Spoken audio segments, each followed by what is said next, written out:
कौन ब्रह्मा का पिता है, कौन विष्णु की मां, शंकर का दादा कौन है, हमको दे बता। ये जानने के लिए कृपया सुनिए। जगत गुरु तत्वदर्शी संत रामपाल जी महाराज के अमृत वचन सर्व पवित्र धर्मों के पवित्र शास्त्रों के आधार पर मंत्र से है वो किलियम जाप है। पार्वती को भगवान शिव ने यही नाम दिए थे जो 5 नाम मैं अभी आपको बताता हूं, और इनसे नाम से मुक्ति होगी। बाकी अन्य भगवान गणेश की मूर्ति बनाकर कितनी पूजा कर लो वो कभी प्रसन्न नहीं होगा। भगवान गणेश जी की जो कमल है वो कमल में वो खजाना गड़ा हुआ है, और ये किलियम उसकी चाबी है। वो किलियम इस चाबी से वो चैनल ऑन हो जाएगा, और फिर भगवान गणेश के लोक में रिद्धि और सिद्धियों के भंडार भरे हुए हैं। फिर वो सुरती उनको देखेगी, वो चार्ज हो जाएगी आत्मा, और फिर भगवान गणेश के गुण उसमें आ जाएंगे, वो अपना लाभ उठाया करेगी। भगवान गणेश उन पर प्रसन्न होंगे, तब उनके काम सरेंगे। या भगवान गणेश की कितनी बढ़िया मूर्ति बना लो और कितनी उसकी पूजा कर लो, परमात्मा वो गणेश खुश नहीं होंगे, वो प्रसन्न होंगे जब उनसे आपका संपर्क हो जाएगा, आप उस खजाने की चाबी मिल जाएगी, तब आपको लाभ होगा।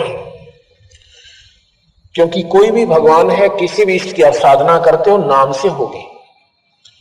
अन्य साधनाओं से भगवान प्रसन्न नहीं होते, नहीं तो नाम दान की कोई भी महिमा नहीं होती, ना कोई जानता कि नाम भी कोई दान होता है। तो उसमें पार्वती को कहते हैं कि देखो, अब जैसे प्रणाम किया, दोनों श्वास चल पड़े, आत्मा अंदर पहुंची, सुषुम्ना के माध्यम से एक नाड़ी जाती है, वो पहले मूल कमल में खुली जाके। अब कहते हैं देखो यहां पर इसमें गौरी आदि गणेश मनावो, किलियम किलियम जान लगावो, प्रथम मूल कमल को जानो, चतुर पंखड़ी लाल बखानो। 4 तो पंखड़ी है, लाल रंग है, और गणेश जी वहां पर देव रूप में विद्यमान है। आप देखो उसमें, जब भगवान गणेश के ओरिजिनल दर्शन करो, मूर्ति के दर्शन में कुछ नहीं होना। आगे बताते हैं, इसके बाद पार्वती को कह रहे हैं कि दिखा तूने, यहां पर भगवान गणेश दिखाई दे रहे हैं। अखां जी, क्योंकि वो मंत्र जो किलियम जाप दिया, उसने उसको उस चैनल को ऑन कर दिया, और पार्वती कह रही हां जी, अंदर जा रही है अपने शरीर में और कह रही है हां जी। आगे कहते हैं, दूजे स्वाद चक्र को देखो, श्वेत वर्ण रंग शरत विवेको। उसके 2 उंगल ऊपर एक स्वाद चक्र है, उसकी 6 पंखड़ियां हैं, कमल के फूल जैसी उसकी आकृति है। उसमें कौन है? सावित्री और ब्रह्मा का वास है। उसका ओम मंत्र है। दूजे स्वाद चक्र को देखो, श्वेत वर्ण रंग शरत विवेको। उसका सफेद रंग है। 6 पंखड़ी पीत परेवा, जहां बसत कम द्रप देवा। तावा हरा हर धुन होई, तावा नाम सुमरियो सोई। अब तुम सुनो अब तुम सुनो स्वाद चक्र सुर तालम, जाम ओम मंत्र कमालम। उस स्वाद चक्र का ओम मंत्र है, और इस ओम मंत्र से वह स्वाद चक्र खुल जाता है। भगवान पार्वती और ना भगवान ब्रह्मा और सावित्री के आपको दर्शन होंगे, और उस स्थान को आप देख करके फिर आगे चलिए, जहां पर ब्रह्मा और सावित्री बैठे हैं। जावा 6 पंखड़ी राजे, ब्रह्मा सावित्री जहां साजे। ऊपर मनसा कमल मुरारी, जावा विष्णु नाथ त्रिपुरारी। जावा 8 पंखड़ी राजे, जावा लक्ष्मी शक्ति विराजे। तावा हरियम हरियम गाजे। उस स्वाद चक्र के ऊपर नाभि कमल आता है। नाभि कमल, ये सुंडी जो होती है, इसके बिल्कुल पीछे नाभि और रीढ़ की हड्डी के अंदर, वहां पर कहते हैं, बता रहे हैं कि भगवान विष्णु जी का वो कमल है, उसकी 8 पंखड़ियां हैं, और उसका के मंत्र है हरियम, उसकी चाबी है। ये मंत्र जाप करो, ये कमल ऑन हो जाएगा, यानी ये चैनल ऑन हो जाएगा और आपने दिखाई देगा वहां पर भगवान विष्णु और लक्ष्मी। और फिर देखना ये हर मनुष्य में यही है, हर स्त्री में यही है। मानव शरीर परमात्मा पाने के लिए बहन और भाइयों के लिए भगवान ने खुली छुट्टी दे रखी, इसमें कोई स्त्री पुरुष में कोई भिन्नता नहीं है। जो चैनल हमारे लगे हुए हैं ये सब समान है, इसमें जाति और मजहब से कोई संपर्क नहीं। तो इनको जो हम देख ले, ना तो मजहब दो बने, ना भक्ति न्यारी रहे, कोई साधना बताता है, कोई साधना बताता है। ये हमारी मनमुखी साधना है, जिन्होंने इस शरीर को ढूंढा नहीं और इस शास्त्रों को खोजा नहीं। जब ये शास्त्र और हमारे अंदर के कमल एक मिल जाएंगे फिर हमारी भक्ति श्रेष्ठ है और हम अपना सही मार्ग पर चल रहे हैं।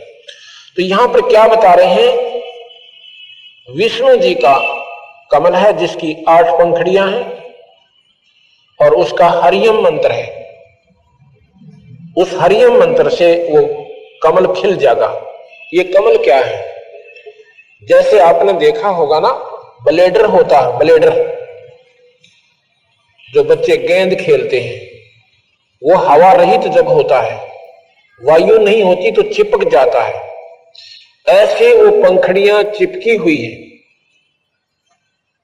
ये जिनकी भक्ति नहीं बनी हुई, ये पंखड़ियां हर कमल की ऐसे बूसी पड़ी है, ऐसे चिपकी हुई है। इस नाम के जापते उनमें हवा भरी जाती है। अधिक नाम जाप करना पड़ेगा तो वो धीरे धीरे धीरे धीरे ऐसे खिल जाएंगी और बिल्कुल ऐसे कमल बन जाएगा।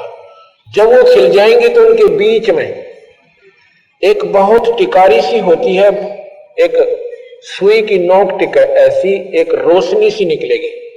फिर ये आत्मा रोशनी को जल्दी कैच करती है, उस रोशनी के ऊपर इतनी ध्यान देती है कि एकदम दूरबीन सी बन जाती है और उस कमल के अंदर हो रही सब प्रक्रिया उस हंस को सामने दिखाई देती है। उस लोक में भगवान विष्णु दिखेंगे और साथ में लक्ष्मी मां दिखेगी और फिर आपको उस नाम की कमाई से वो कमल खिल जाएगा और आपके भगवान विष्णु की प्राप्ति होगी। ऐसे तुम स्थान उस लोक में स्थायी स्थान पाओगे। उसके बाद क्या बताते हैं कि यहां हृदय कमल है।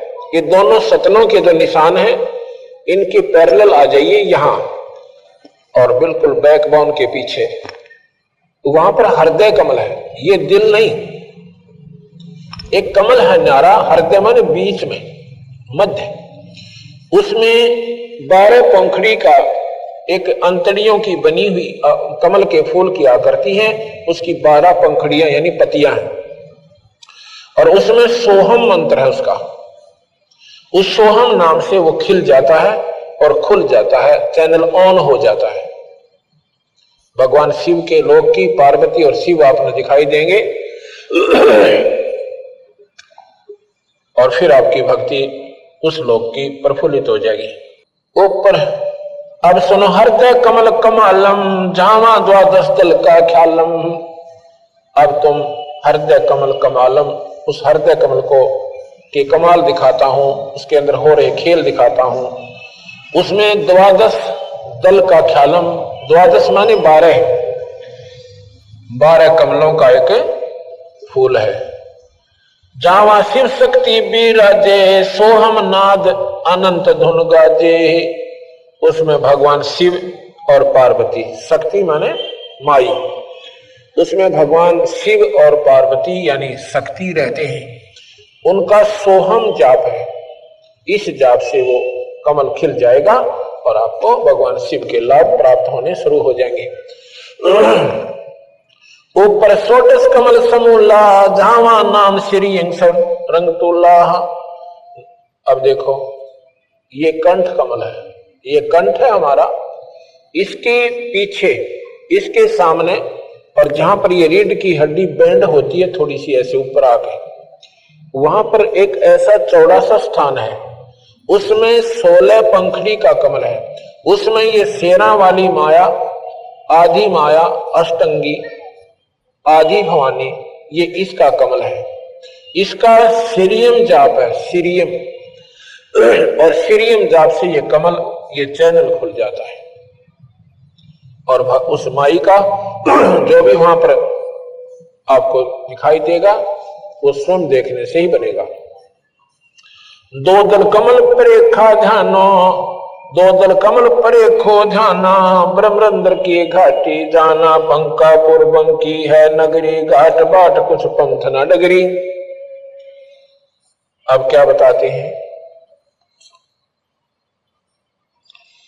इसके ऊपर चलो आगे, त्रिकुटी आएगी, उसमें दो पंखड़ियों का कमल है, एक पंखड़ी सफेद है एक काली है। यहां से ऊपर एक और नाम चलता है, उसको सत्य नाम कहते हैं।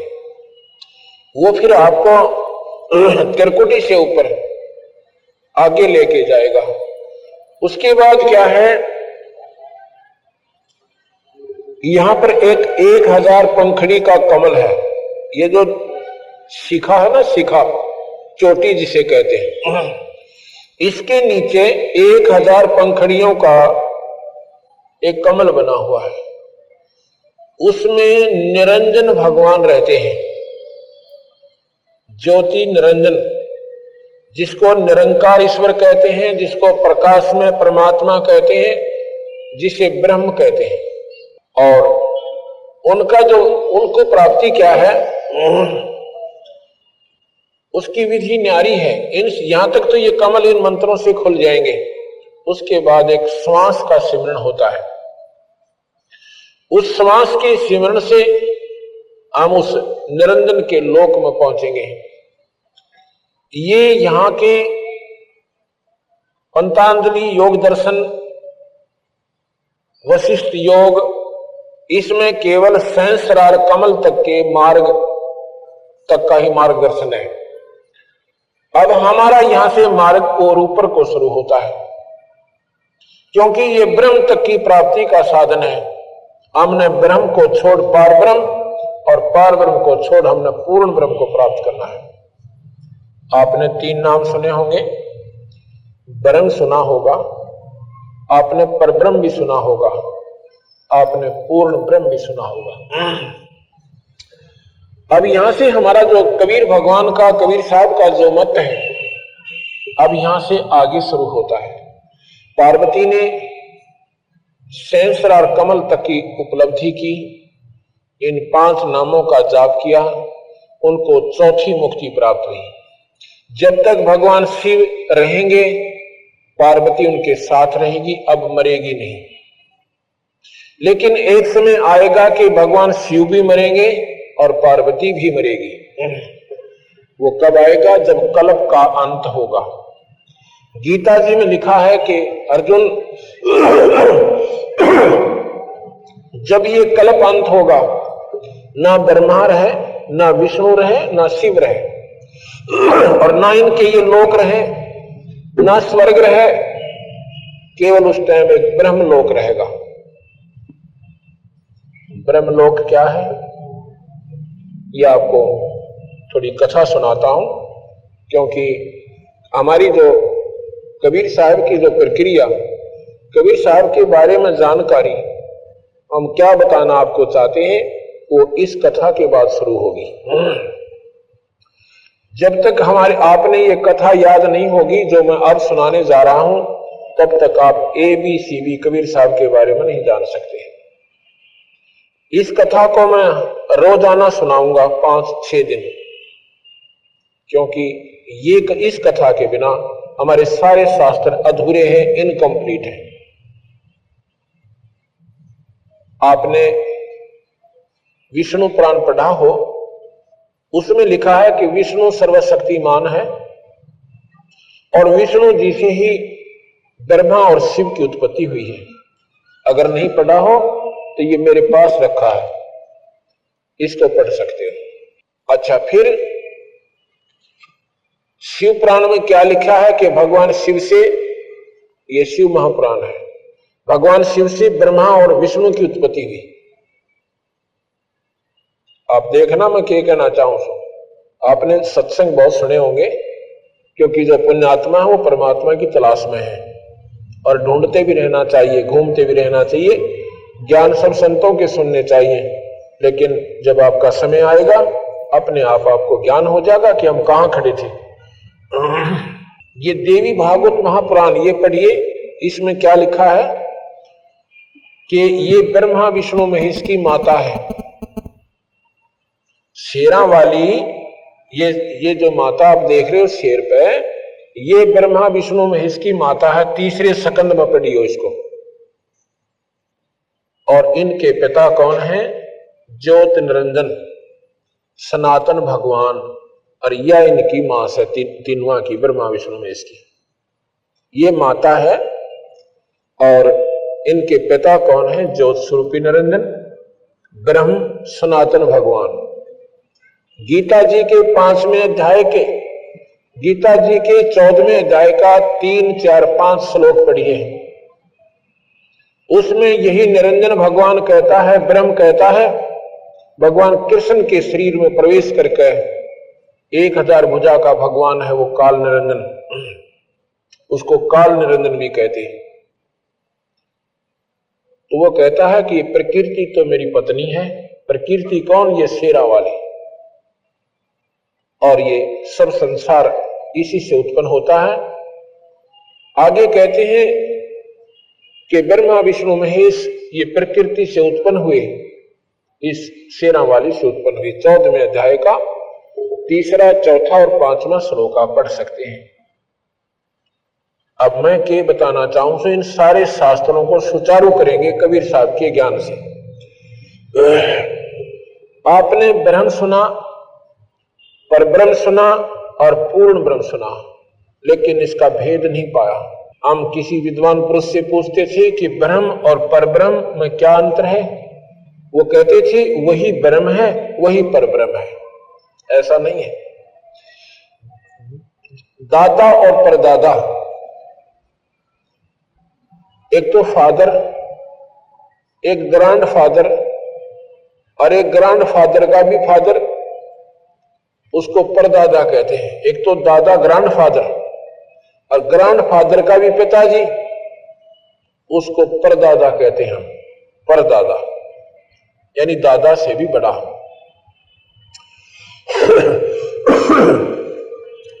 ब्रह्म और परब्रह्म और पूर्ण ब्रह्म, ये 3 परमात्मा है, ये 3 भगवान है। ब्रह्म 21 ब्रह्मांड में इसकी प्रभुता है। इस ब्रह्म के 3 बेटे हैं, ब्रह्मा विष्णु महेश। इन तीनों को 3 लोक का राज्य दे रखा है। 3 लोक के अंदर इनकी प्रभुता है। ब्रह्मा शरीर बनाता है, विष्णु पालता है और शिव जी संहार कर देता है। ये काहे को, ऐसा क्यों करते हैं ये नहीं मालूम, हमें बताएंगे। एक समय की बात है, एक धर्मदास नाम के सेठ थे। वो भी जैसे हम अपनी साधनाओं पर आरूढ़ हैं, वो भी ऐसे आरूढ़ थे। राम और कृष्ण के तगड़े उपासक थे, उपवास रखते थे, एकादशी का व्रत रखते थे, तीर्थों पर घूम कर अपनी मुक्ति चाहते थे। सौभाग्यवश एक दिन कबीर भगवान उन्हें मिल जाते हैं। सतगुरु कबीर भगवान आकर उस नादान आत्मा को कहते हैं कि जो तू साधना कर रहा है तो असंख्यों बार कर चुका भाई, कभी स्वर्ग चलाएगा, कभी नरक चलाएगा, कभी 84 में धक्के खाए कि तुम्हारा जन्म मरण नहीं मिट पाया। उसने पूछा भगवान फिर कहानी किस हिसाब से, वो समझाइए। कबीर साहब बताते हैं कि हम सभी आत्मा पहले सतलोक रहते थे। सतलोक पूर्ण ब्रह्म परमात्मा का स्थान है। सतलोक सतपुरुष पूर्ण ब्रह्म, उस पूर्ण ब्रह्म का स्थान है।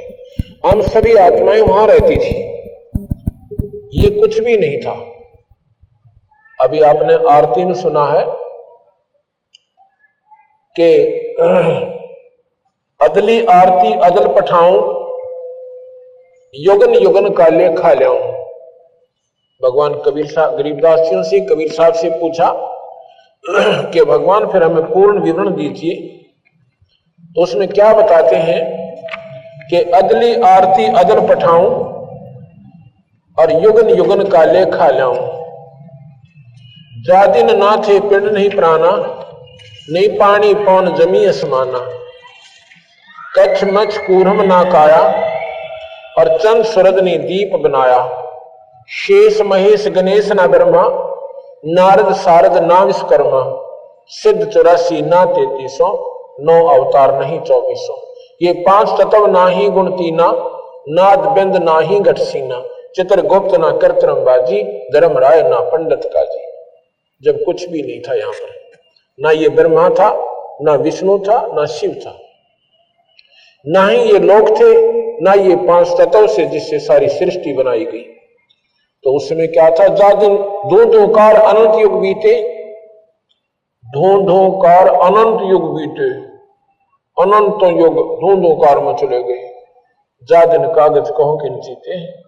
तो भगवान से पूछा कबीर साहब से, तो आप कहां थे उस समय? जादिन थे हम तगत खवासा, जब यहां पर कुछ भी नहीं था और धुंधोकार था, अंधेरा था। तो आप कहां थे? जादिन थे हम तगत खवासा, तन के पाजी सेवक दासा। शंख युगन पर लो परवाना, हम सतपुरुष के संग रहाना। दास गरीब कबीर का चेहरा, और सतलोक मारा अमरापुर डेरा। हम सतलोक में रहते थे। हम सभी आत्मा जितनी भी यहां पर 21 ब्रह्मांड में कष्ट पा रही हैं, कोई गधा बना हुआ है, कोई कुत्ते और कुतिया बनी हुई है, कोई गंदी नाली के कीड़े बने हुए हैं, यहां मनुष्य शरीर में आए हुए हैं। ये उन्हीं 84 लाख जोनियों के प्राणियों में से हम बाहर आए हैं, और हमें एक शुभ अवसर मिला है कि हम अपना उस आत्म कल्याण कर सकते हैं। जब हम वहां थे, सतलोक में थे ये सभी के सभी। यहां पर ये लोक नहीं था, और ना ही ये अन्य कंस्ट्रक्शन थी। ये चांद और सितारे भी नहीं थे, ये ग्रह भी नहीं थे। तो यहां कैसे आगे हम? ये बात सुनने की है, ध्यान से सुनना। प्रथम बार जो प्राणी सुनेगा उसको महसूस होगा कि ये बनावटी सी बात से है, ये तो बात जस्ती को नहीं। और अगर आप ध्यान से सुनोगे, ये लगातार सुनते रहना हमारे सत्संग को, अंत में आप ये कहोगे ये 100 की 100 सत्य है, क्योंकि इन शास्त्रों से भी आपको मिला कर देंगे। हमने एक पुस्तक छापी बनाई है। पहले हमने छापी थी यथार्थ भक्ति संदेश प्रथम भाग, अब छापा है यथार्थ भक्ति संदेश दूसरा भाग। अब दूसरे भाग को भी आप पढ़ कर देखिएगा। हम पहले सभी सतलोक में रहते थे, वहां पर अपना जन्म मरण नहीं था। अब देखो यहां पर हम चाहे कितने दुखी हो जाएं और कितना हमें कष्ट आ जाए, हम फिर भी मृत्यु नहीं चाहते। कोई नहीं चाहता मरना। हाथ कट जावे और टांग भी साथ कट जावे, अंधा भी हो जावे, फिर भी जीवन की आकांक्षा बनी रहती है। ऐसा क्यों है? और ये ज्ञान होते हुए कि हम रहेंगे नहीं यहां पर, सभी ने जाना है। उसके अलावा उसके उपरांत भी हम मरना नहीं चाह रहे। ये क्या कारण है? इसका कारण है कि हम सतलोक से आए थे। सतलोक में हम मरते नहीं थे, वहां पर मृत्यु नहीं है प्राणी की। यहां पर मृत्यु निश्चित है, इसलिए इसको मृत मंडल कहते हैं, इसको मृत्यु लोक कहते हैं, इस पृथ्वी लोक को। अब मुझे हमें वो बातें याद से कि हम मरते नहीं थे, अब मर क्यों रहे हैं, हमें ये अनहोनी सी लगती है। इसलिए हम मरना नहीं चाहते और अपनी अंतिम सांस तक चाहे पैसे से और चाहे जदाद बेचकर अपने प्राणों की रक्षा करना चाहते हैं, अगर हो जाता है। ऐसा क्यों करते हैं कि हम वो हमारे कसक बकाया है कि हम मरते नहीं थे और कहां मर रहे, कहां फंस गए, अब मर क्यों रहे। हम सतलोक में रहते थे। वहां पर सतलोक क्या है? एक ऐसा तेजों में शरीर हमें मिलता है, वहां पर अपना परिवार बनेगा। हम परिवार में रहते थे वहां पर। यहां पर भी परिवार बन गया। पहले हम अकेले थे, फिर शादी हुई, 2 बन गए, फिर बच्चे भी हम अनेक हो गए। अब इन बच्चों में और पोते और पोतियों में, देवते देवतियों में हमारा कितना प्यार और कितना उनमें लगाव बन गया। और ना मेरा 1 मिनट के बाद यहाँ के बिजली पड़ जा। आपने सुना होगा इसमें गुजरात के अंदर हम विचार नहीं करते हैं, हम इतनी गहराई तक जा नहीं पाते जितना हमने जाना चाहिए था। अब जाओगे जब ये कथा सुन लोगे, 1 सेकंड पहले वो भाई बहन अपने की तरह अपने बच्चों में आनंद मंगल से रहते थे, आनंद मंगल से रह रहे थे। ना जाने कहां कहां की उम्मीदें लगा रखी थी, और एक पल के बाद ना वो कोठी रही, ना वो कार रही, ना वो बच्चे रहे, ना वो बहन भाई रहे, और ना ये शरीर रहा। ये क्या सिस्टम है? ये क्या कहानी है? इसको क्यों नहीं कभी हमने सोचा? क्योंकि हमने ज्ञान नहीं था। हमने ये सोच लिया कि प्रकृति के नियम है, कभी तूफान में मर गए, कभी समुद्री तूफान साइक्लोन आ गया उसमें मर गए, ये तो मरना जीना बना हुआ। क्यों बना हुआ है ये ऐसा? ये क्या काहे का जीवन हमारा जब 1 सेकंड का भरोसा नहीं हमारे साथ क्या बन जाए और क्या कहानी में बीत जाए। इसके लिए कबीर भगवान का ज्ञान हमें सुनना पड़ेगा। क्या होता है कि हम पहले सभी सतलोक रहते थे, सभी जीवात्मा सतलोक में रहती थी, आनंद से रहते थे, हमारे बच्चे थे। या तो टेम्परेरी परिवार से हमारा ये नकली परिवार है, हम सदा इसमें नहीं रह सकते। वहां हमारा स्थायी परिवार है। जैसे यहां संस्कारवश परिवार बन गया, ऐसे संस्कारवश अपना सतलोक में परिवार बन जाएगा। जो कबीर साहब की भक्ति हम जो मंत्र देते हैं उसके आधार पर करते हुए वहां पहुंच जाओगे अपने आप ऑटोमेटिक, और वहां जाकर आपका फिर मरण कभी नहीं होगा। और वहां पर तेज पुंज के सब भोजन होते हैं, अमृत आहार है वहां पे। जैसे यहां पर 5 तत्व से फल बने, इससे आम भी 5 तत्व से बने और केले भी 5 तत्व से बने। इनका न्यारी न्यारी वैरायटी बन गई, स्वाद न्यारे न्यारे बन गए। ऐसे ही वहां पर तेज पुंज के बहुत सुंदर आहार है। वहां जो आनंद है यहां तो पासंग भी कोई ना, यहां तो कुछ भी नहीं है। तो यहां कैसे आए? सतलोक में सतपुरुष परमात्मा है, उसे पूर्ण ब्रह्म कहते हैं। सतपुरुष ने सतलोक की सृष्टि बनाई, वहां की न्यारे न्यारे लोक और द्वीप बना दिए। वहां पर बहुत सुंदर न्यारे न्यारे द्वीप बने। ये नकल है सारी, 21 ब्रह्मांड जो है सतलोक में बनी हुई वस्तुओं की नकल है, पर ये 5 तत्वों से बनाई गई। एक तो सोने से बने और एक बने मिट्टी से। इतना अंतर समझ लीजिए, ये 5 तत्व मिट्टी है और सतलोक सोना है। सभी हम सतलोक में रहते थे, वहां पर इस पार ब्रह्म को, पार अचिंत नाम के एक पुत्र को, जो सतपुरुष का पुत्र है, उसको कहा गया कि आप यहां के ये कंस्ट्रक्शन करो सतलोक की। उस अचिंत ने अपनी समझ शक्ति से इस पार ब्रह्म की उत्पत्ति की, जिसे अक्षर पुरुष कहते हैं। उसने अपना सहयोगी बना दिया कि अब तू इसकी कंस्ट्रक्शन कर यहां की सतलोक की। पारब्रह्म जो है वहां पर अमृत सरोवर है। अमृत सरोवर में जाकर और आनंद से लेट जाता है, निंद्रा आ जाती है। और काफी वर्षों तक सृष्टि वहां लोक नहीं रचे जा रहे हैं सतलोक के।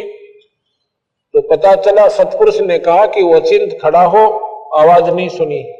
उसमें एक अमृत तत्व से एक अंडा बनाया, उस अंडे को उस अमृत सरोवर में डाल दिया। बहुत बड़ा अंडा, एग।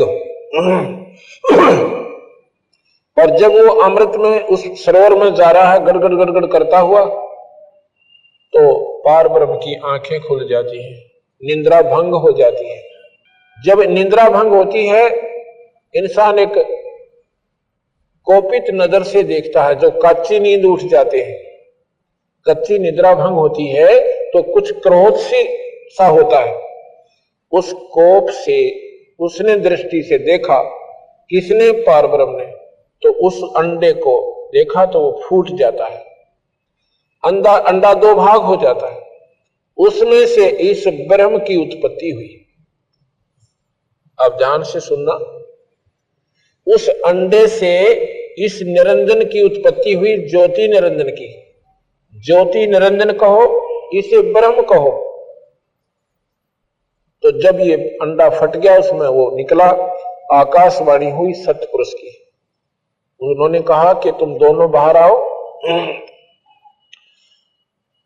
परब्रह्म से कहा कि तेरी ड्यूटी लगाई थी कि तूने यहां सृष्टि रचनी थी, यहाँ की कंस्ट्रक्शन करनी थी, और तू निद्रा में था, इसलिए हमने तेरे को जगाने के लिए ये अंडा छोड़ा था।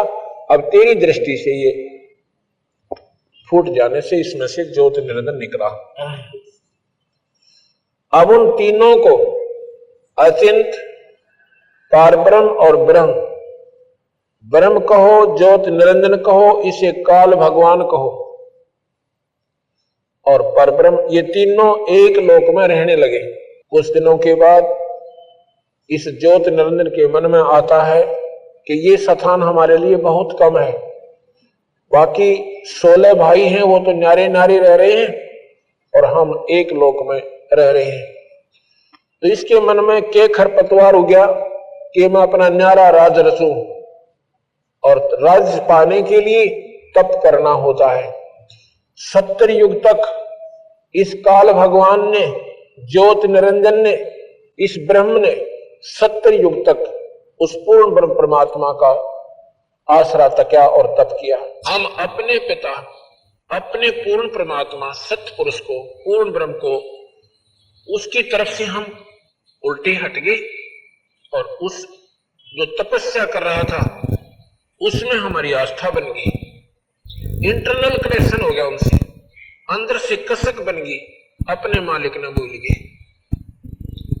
आकाशवाणी हुई थी कि नादानो, इसकी नादानी को मत देखो, ये अच्छी क्रिया नहीं है जो ये कर रहा है।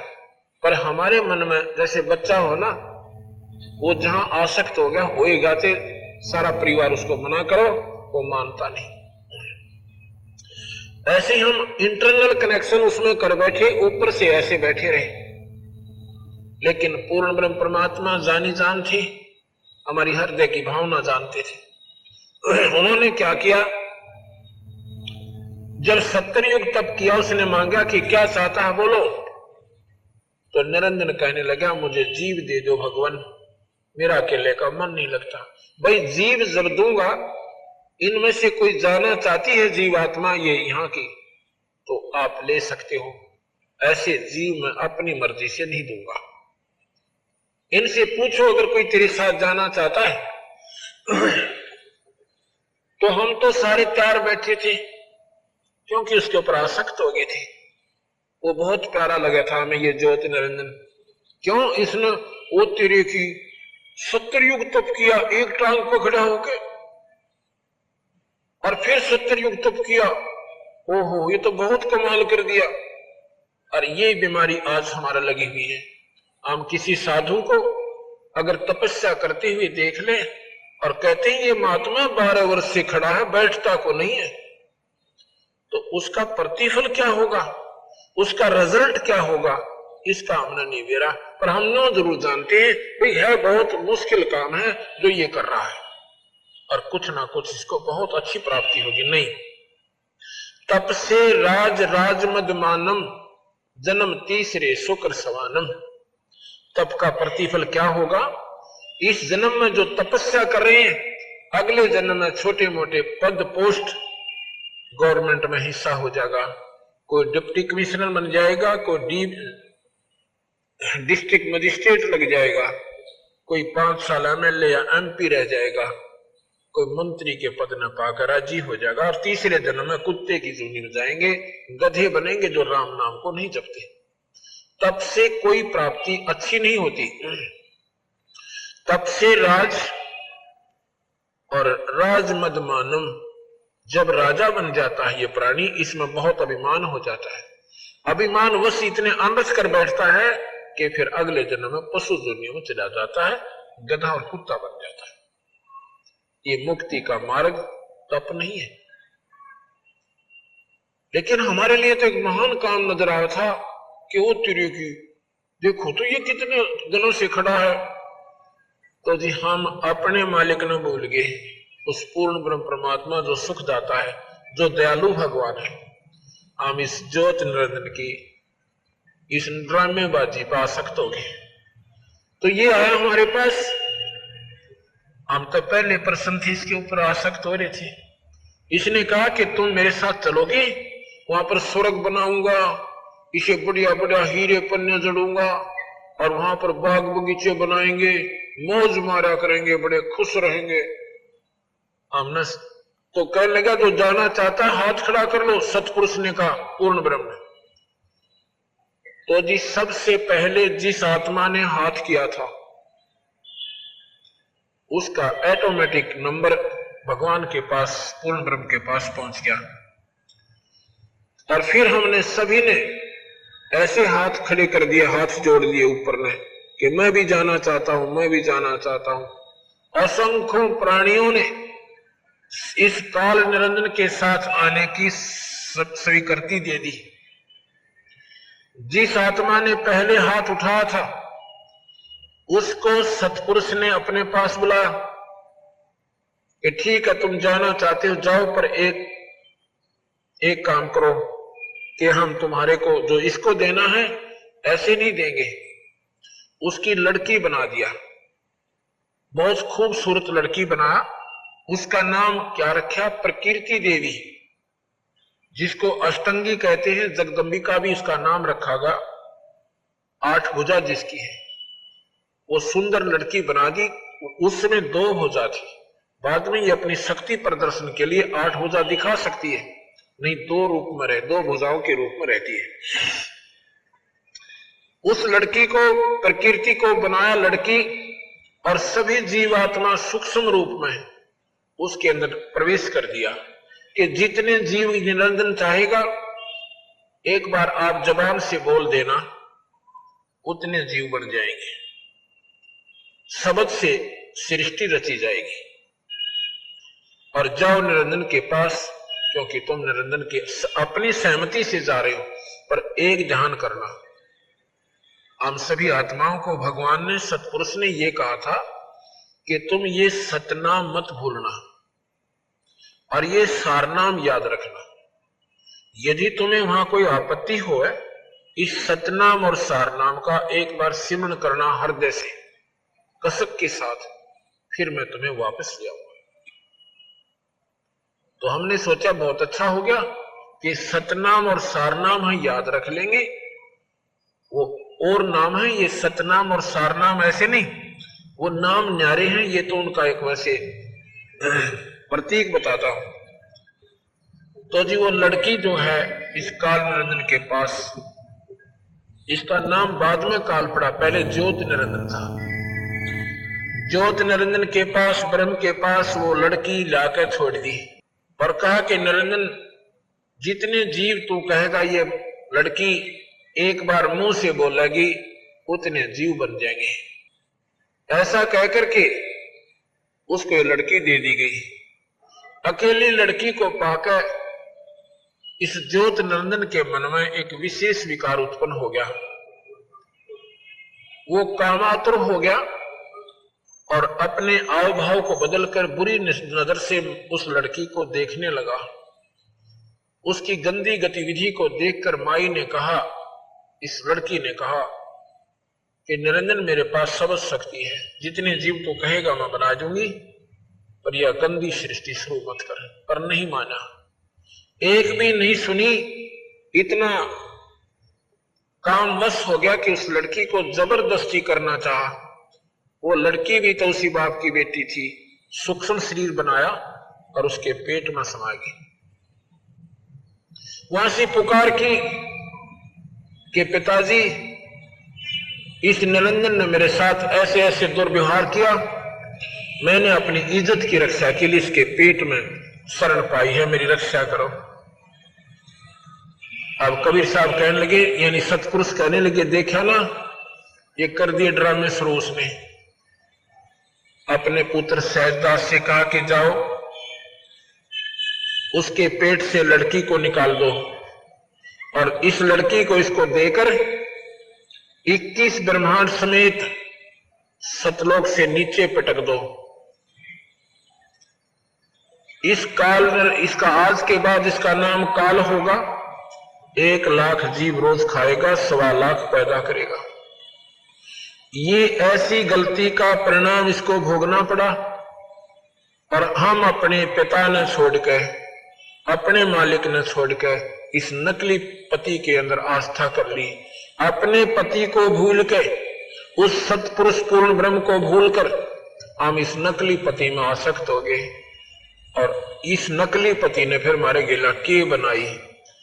21 ब्रह्मांड समेत वहां से निकाल दिया और श्राप लग गया 1 लाख जीव रोज खाने का और 1.25 लाख उत्पन्न करने का। आज से तेरा नाम काल होगा। इस काल की 1000 भुजा है। 21 ब्रह्मांड को लेकर ये बहुत दूर आ गया और साथ में लड़की उसके पेट से निकाल कर दे दी, क्योंकि वो वचनबद्ध होकर दी थी और साथ में उसकी मर्जी से वो आई थी।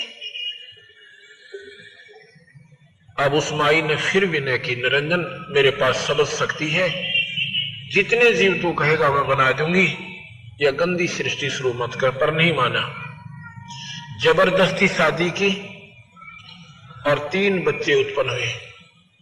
बड़े का नाम ब्रह्मा रखा, दूसरे का विष्णु रखा और तीसरे का शंकर भगवान। इन तीनों को ड्यूटी दे दी। जब ये सियाने हो गए और स्वयं अंतर्ध्यान हो गया और माई से कहा, आज के बाद मैं किसी को दर्शन नहीं दूंगा। मैं ऐसे लोक में रहूंगा, ना ब्रह्मा आ सकेगा, ना विष्णु आ सकता, ना शिव आ सकता, ना कोई साधक वहां आ सकता। मैं उस ऐसे लोक में रहूंगा और तू ऐसे करना। माई से कहा, किसको? इस जगदम्बिका को, प्रकृति देवी को, कि जब ये बच्चे सियाने हो जाएं, इनको सागर मंथन पर भेज देना। जो जो वस्तु निकले इनको एक एक बांट देना। जब ये बच्चे सियाने हुए, इनको सागर मंथन पर भेजा। सागर मंथन में पहले 4 वेद निकले। वेद ब्रह्मा ने लिए और उसने इनको पढ़ा। पढ़कर पाया कि इसमें भगवान और है, हमारा पिता कोई और है। तो माई ने कहा, माई से पूछा करते थे कि मां हमारा पिता कौन है? माई कहती थी, बेटा मैं ही तुम्हारा पिता हूं, मैं ही तुम्हारी मां हूं। क्यों कहती थी ऐसे? क्योंकि उसने प्रण कर लिया था निरंजन ने, आज के बाद मैं किसी को दर्शन नहीं दूंगा।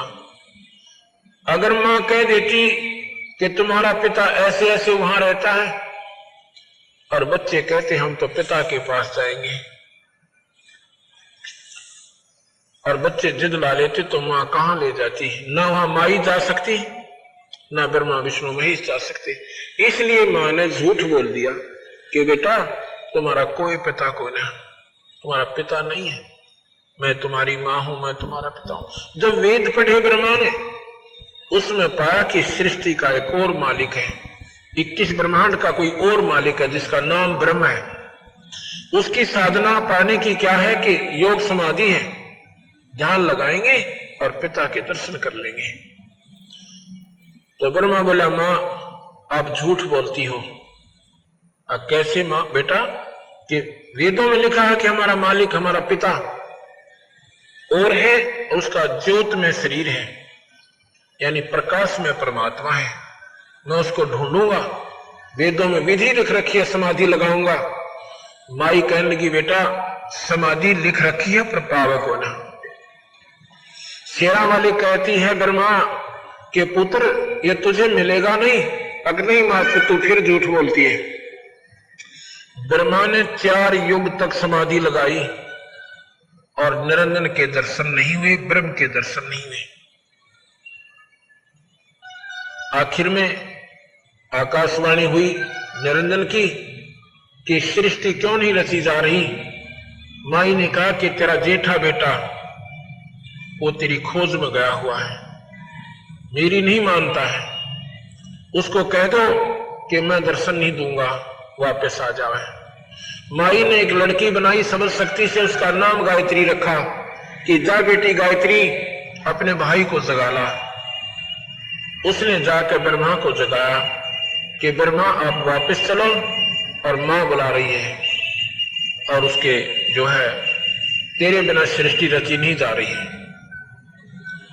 ब्रह्मा कहता गायत्री मैं चल तो पड़ूं पर मां के आगे झूठा हो जाऊंगा। मैंने कहा था या तो दर्शन करके आऊंगा नहीं तो नहीं आऊंगा। तो भाई फिर एक काम करे तो मेरी झूठी गवाही दे देना। गायत्री से ये ब्रह्मा कहता है कि मेरी झूठी गवाही दे देना कि मैंने पिता के दर्शन हुए तो मैं चलूं, नहीं तो मैंने शर्म आवे, मां के सामने नहीं जाऊंगा। गायत्री बोली एक काम करते हैं, मैं एक लड़की और तैयार कर देती हूं समझ शक्ति से। उसने अपनी समझ शक्ति से एक लड़की और तैयार की और कहा कि अब हम तीनों दोनों आपकी गवाह बन जाएंगे, अब चलो। यहां पर ऐसी प्रक्रिया लिखी है कि हम यहां बता भी नहीं सकते आपको, ऐसा उनका जो व्यवहार वहां पर था। तो क्या होता है, तीनों अपना सलाह मशवरा करके आ जाते हैं। माता पूछती है कि बेटा ब्रह्मा अखामा पिता के दर्शन हुए? अकोगे माता जी? भाई कोई प्रमाण बताओ कि ये दोनों गवाह हैं, इनसे पूछो। उनसे पूछा क्यों भाई तुम्हें इसने दर्शन हुए पिता के? कहा जी हमारे सामने दर्शन देकर गए वो तो। अब माई ने सोचा बड़ी भाई कमाल की बात होगी, मुझे तो कहता मैं किसी को दर्शन नहीं दूंगा, पृथ्वी इधर से उधर हो सकती है और इधर से इनको दर्शन दे दिए।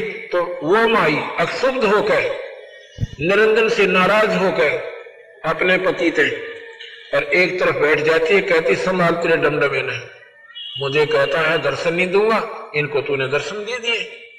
आकाशवाणी आती है उस निरंजन की ब्रह्म की कि ये तीनों झूठ बोल रहे हैं, मैंने कोई दर्शन नहीं दिए इनता ही। आकाशवाणी जब हुई तो माई आई करड़ी हो गए और गुस्से में आकर कहती कि नादानो तुम झूठ बोलता है ब्रह्मा, मेरे को आकाशवाणी हुई तुम्हारे पिता की कि मैंने दर्शन नहीं दिए, ये झूठ बोलते। फिर वो सहम गए, घबरा गए, अगे तो थारी पोल पाट गई, हंसने लग गए, कहने लगे मां मैंने तो नो सोची थी कि मां का आगे नो का नो जाऊंगा, मैंने शर्म लगेगी और मैं तो झूठ बोलती थी, तीनों ने हमने मिलकर झूठ बोलती थी। तो ब्रह्मा को श्राप दे दिया माता ने, इस शेरा वाली ने, प्रकृति देवी ने, कि तेरी जग में पूजा नहीं होगी और तेरे जो विद्वान होंगे ना, तेरे अनुयायी जो ज्ञानी पुरुष बन जाएंगे, वो तेरे जैसे ढोंगी और पाखंडी होंगे, दुनिया ने ठगा करेंगे, झूठ निरी बोला करेंगे, सच्चाई नहीं बताया करेंगे और गुमराह कर देंगे सभी को। ब्रह्मा बेहोश हो जाता है ये बात सुनकर। गायत्री को श्राप दे दिया कि तू गऊ बनेगी और उसको उपवती थी दूसरी लड़की, उसको श्राप दे दिया कि तू गंदी जड़ी बूटी होगी, गंदगी में रहा करेगी, तूने झूठ बोला, ऐसे ऐसे गलत काम भी किए। जब ये तीनों को श्राप दे चुकी तो आकाशवाणी हुई उस काल निरंजन की कि प्रकृति तेने श्राप नहीं देना चाहिए था, अब मैं तुझे श्राप देता हूं कि तू पार्वती तो द्रौपदी बनेगी द्वापर युग में और तेरे 5 पति होंगे। अब माई कहती है कि निरंजन कितने नाच नचा ले तेरे वश होगी, अपनी गलती से मर गई मैं तेरे ऊपर और फंस गई तेरे क्यों नाच नचा ले। ठीक है, एक तरफ तो कहता है कि सृष्टि चलाओ, इन बच्चों को डराऊं धमकाऊं नहीं तो यहां कैसे सृष्टि चलेगी, ऊपर से मेरे को श्राप दे रहा है। ठीक है मैं तेरे वश हूं, कुछ भी कर ले, तो वही ये शेरा वाली पार्वती बन के आई थी ना, पार्वती की क्षमा करना, ये द्रौपदी का उसी का अवतार थी। अब क्या होता है, दूसरी बार फिर सागर मंथन करवाया, जब बच्चे सियाने हो गए, बड़े बड़े हो गए। दूसरी बार जब सागर मंथन हुआ तो 3 लड़कियां निकली सागर मंथन में। बड़ी का नाम सावित्री रखा, ब्रह्मा से ब्याह दी। दूसरी का नाम लक्ष्मी रखा, विष्णु से ब्याह दी। और तीसरी का नाम उमा रखा, जो शिव से शंकर जी आकर शादी कर दी। और यहां से ये काल निरंजन की सृष्टि शुरू होती है। अक्षर पुरुष एक पेड़ है, निरंजन वा की डार, ये तीनों देवा शाखा है भाई, पात रूप संसार। ध्यान से सुनना इस दोहे को। अक्षर पुरुष है पर ब्रह्म, और निरंजन है ब्रह्म, और तीनों देवा फिर शाखा है, ये पात रूप। अक्षर पुरुष एक पेड़ है, यानी पर ब्रह्म एक पेड़ है, और ब्रह्म उसकी डार, डार माने मोटी डारी। एक तो तना जो नीचे निकले जमीन से ऊपर, उसको तो समझो परब्रह्म, उसका मोटा डाला लगा हुआ, मोटी मोटी तना है, वो डार है, उसको समझो यो निरंजन। और उस मोटी डार का फिर 3 शाखा है, ये ब्रह्मा विष्णु में। लेकिन जो जड़ रूट है, नीचे जो रूट रहेगी ना जड़, वो पूर्ण ब्रह्म है। अब यहां ध्यान से सुनना, इस एक दोहे से, इस एक ही दोहे में सारी सृष्टि को महाराज ने बता दिया। परब्रह्म एक पेड़ है, और ब्रह्म बाकी डार, और ब्रह्मा विष्णु शाखा है, ये पात रूप संसार। ये समझ लो इसको। और रूट कौन है? वो पूर्ण ब्रह्म है, जहां से सारी सृष्टि निकल कर आई है। अब यहां पर आपको मैं कबीर साहब की वाणी सुनाता हूं, और इससे आपको ज्ञान होगा। ये जो कथा मैंने आपको बताई है, इसको कथा मत समझना, ये सच्चाई से परिपूर्ण समझना। धर्मदास जी को कबीर साहब बताते हैं, धर्मदास ये जग बोराना, कोई न जाने पद निर्वाणा, यही कारण मैं कथा पसारा, जग से कहिए एक राम नियारा। आप ये 5-6 दिन सत्संग अवश्य सुनना, इसमें आपको परमात्मा की परिभाषा आज तक आपने नहीं सुनी होगी, वो सुनाई जाएगी, और तभी आप परमात्मा की तरफ एक विशेष रुचि बनाओगे कि भगवान है क्या, परमात्मा कहते किसे हैं। यही कारण मैं कथा पसारा, जग से कहिए एक राम नियारा। राम क्या चीज है? उसे गॉड कहो, राम कहो, अल्लाह कहो, खुदा कहो, रब कहो, ये भाषा भिन्न शब्द है, शक्ति एक ही है। राम शब्द एक शक्ति बोधक शब्द है। जैसे साहब कहते हैं, जैसे ऐसा तो साहब है, और भाई जैसे मंत्री साहब, मुख्यमंत्री साहब, प्रधानमंत्री साहब। साहब शब्द एक शक्ति बोधक शब्द है, और जिसमें जितनी शक्ति है उतना ही वो साहब है। ये राम शब्द समझो, 3 लोक के राम हैं, ब्रह्मा विष्णु महेश, यानी 3 लोक के साहब हैं। ये 3 लोक के राम हैं, इससे ज्यादा शक्ति नहीं है। जैसे मंत्री जो है अपने विभाग में वो फलफलेज होता है, लेकिन वो पूर्ण शक्ति युक्त नहीं है। डीएम डिस्ट्रिक्ट मजिस्ट्रेट, जिसको डिप्टी कमिश्नर भी कहते हैं, वो भी शक्ति युक्त है, वो भी साहब है, पर अपने डिस्ट्रिक्ट लेवल तक ही साहब है। इसीलिए राम शब्द है। 3 लोक के राम है ब्रह्मा विष्णु महेश, 21 ब्रह्मांड का राम है काल निरंजन, ये यहां का मालिक है 21 ब्रह्मांड का, और 7 शंख ब्रह्मांड का मालिक है परब्रह्म। वो परब्रह्म जो राम है वो 7 शंख ब्रह्मांड का, अनंत करोड़ ब्रह्मांड का, अनंत करोड़ ब्रह्मांड का ओवरऑल कंट्रोलर जो राम है वो पूर्ण ब्रह्म है। उसको सतपुरुष राम कहते हैं, उसको सत साहिब कहते हैं। जैसे प्रधानमंत्री और ऑल कंट्रोलर और ऑल साहिब है, सबके ऊपर साहिब है।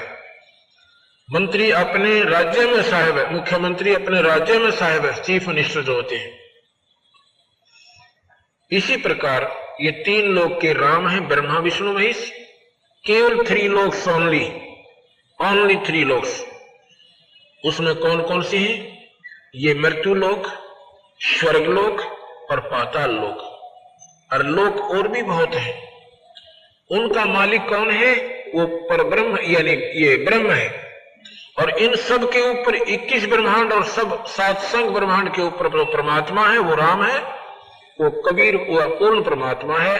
और उस पूर्ण परमात्मा के अवतार कबीर भगवान आए हैं। जैसे विष्णु जी के अवतार राम और कृष्ण आए हैं, ऐसे ही पूर्ण परमात्मा सतपुरुष के अवतार कबीर साहब और गरीबदास जी आए हैं। यही कारण मैं कथा पसारा, जग से कहिए एक राम नियारा। यही ज्ञान जग जीव सुनावो, सब जीवों का भरम नसावो। धर्मदास ये कथा सबको सुनाना। इस इसमें मत समझना कि कबीर साहब ने मन ग्रंथ बना रखी होगी, या देवी भागवत सुनाऊंगा आपने, एक तीसरा सेकंड ओनली। और साथ में आपको ये गीता जी सुनाऊंगा, या गीता जी भी बताओगी आपको कि यह सृष्टि ऐसी ही रची थी। ये ब्रह्मा, ये निरंजन कौन है? ये ब्रह्मा विष्णु महेश का पिता है। और फिर इस गीता जी में लिखा कि उस भगवान का ध्यान धर अर्जुन। कृष्ण जी कहते हैं उस भगवान का ध्यान धर भाई, जिससे फिर तेरा जन्म मरण कोई न हो। वो भगवान कौन है? वो गीता जी में बताऊंगा। वो सतपुरुष पूर्ण परमात्मा की तरफ ये काल निरंजन इशारा करता है। गीता भगवान कृष्ण ने नहीं बोला था। ये बातें जो मैं कह रहा हूं एक बार आपके हृदय में स्ट्राइक करेंगी कि अच्छा सिर परमात्मा है, ये पहली बार सुना। कृष्ण जी ने गीता ना बोली, कृष्ण जी ने गीता नहीं कहा। कृष्ण जी के शरीर में ये गुप्त शक्ति काल निरंजन प्रवेश किया। 1000 भुजा का भगवान, 21 ब्रह्मांड का मालिक, और भगवान कृष्ण के इस शरीर में प्रवेश करके बॉडी में उसने अपनी ब्रह्म का श्रेष्ठ ज्ञान गीता जी के रूप में हमें दे दिया। गीता जी 1 नंबर शास्त्र है इस ब्रह्मांड का, इससे उत्तम शास्त्र नहीं है भक्ति के मार्ग का। बाकी ज्ञान जानकारी पुराणों में भी ठीक है, वो केवल नॉलेज है, वो ज्ञान है। इसमें वो ज्ञान है जो भक्ति की तरफ प्रेरणा करता है। किस भक्ति की? ब्रह्म तक की। इसमें ओम मंत्र है, ओम मंत्र ब्रह्म की उपासना है। हमने परब्रह्म भी छोड़ना है और वापस पूर्ण ब्रह्म के पास जाना जहां पहले रहती थी। ब्रह्म की साधना से आपको स्वर्ग नरक 84 लाख दुनिया, स्वर्ग नरक 84 लाख दुनिया, ये आपकी नहीं मिट सकती। लेकिन पूर्ण ब्रह्म की साधना से आपका जन्म मरण नहीं होगा। इस स्वर्ग से भी उत्तम स्थान आपको मिलेगा। यही कारण, यही ज्ञान जग जीव सुनावो, सब जीवों का भरम नसावो। यही बातें, ये कथा सबको बताना और सबका भ्रम मिटाना। अब मैं तुमसे कहूं चिताई, तेरे देवन की उत्पत्ति वाई। अब मैं धर्मदास तुझे बताता हूं, ध्यान से सुनना। क्या? इन तीनों देवताओं की उत्पत्ति कैसे ये पैदा हुई। कुछ संक्षेप कहूं गौराई, सब संशय तुमरे मिट जाई।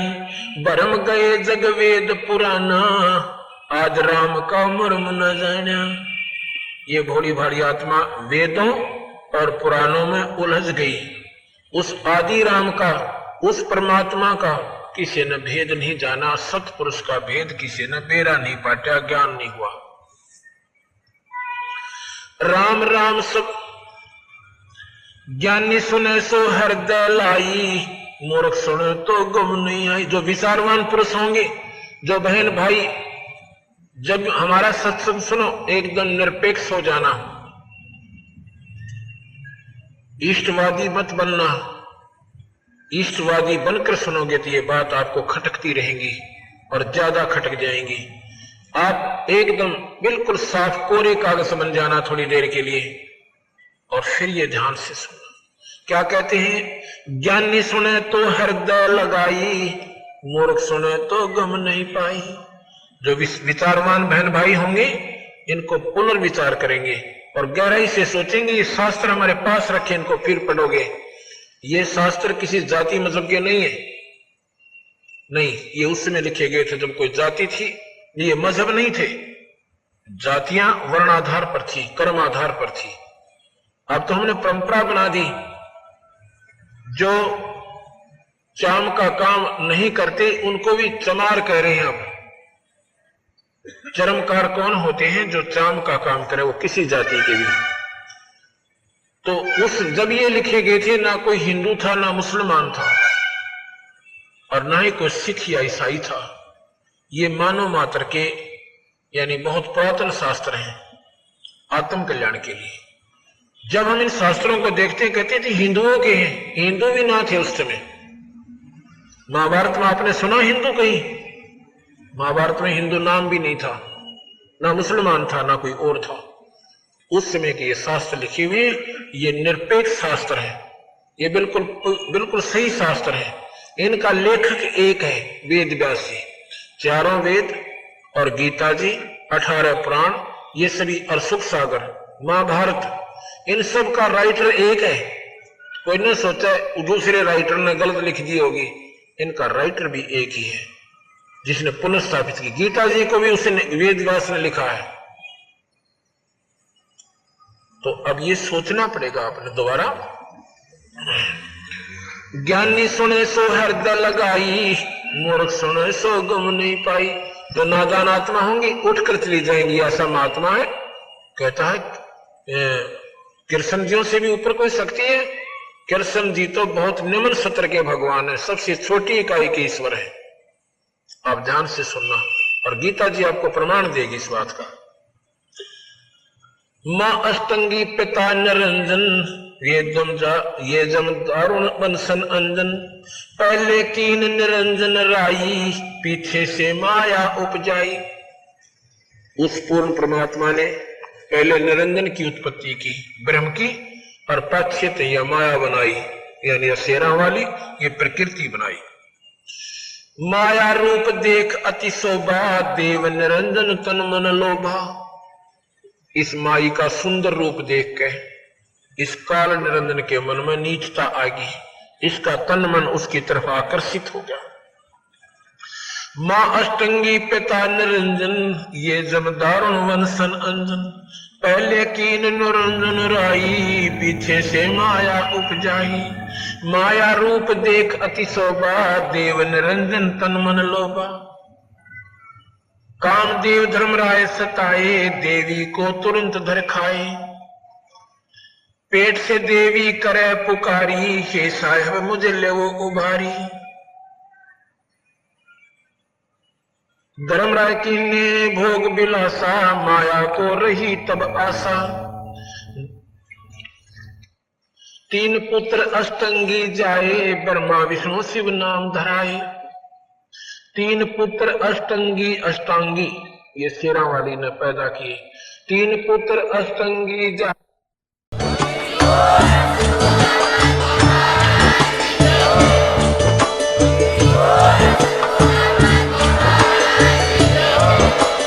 आप सुन रहे थे जगत गुरु तत्वदर्शी संत रामपाल जी महाराज जी के मंगल प्रवचन। अधिक जानकारी के लिए विजिट कीजिए हमारी वेबसाइट www.jagatgururampalji.org। संत रामपाल जी महाराज जी के शुभ आशीर्वाद से पूरे विश्व भर में 500 से भी ज्यादा नाम दीक्षा केंद्र हैं, जिन पर संत रामपाल जी महाराज जी द्वारा ऑनलाइन निःशुल्क नाम दीक्षा दी जा रही है। अपने नजदीकी नाम दीक्षा केंद्र का पता करने के लिए संपर्क करें 8222880541।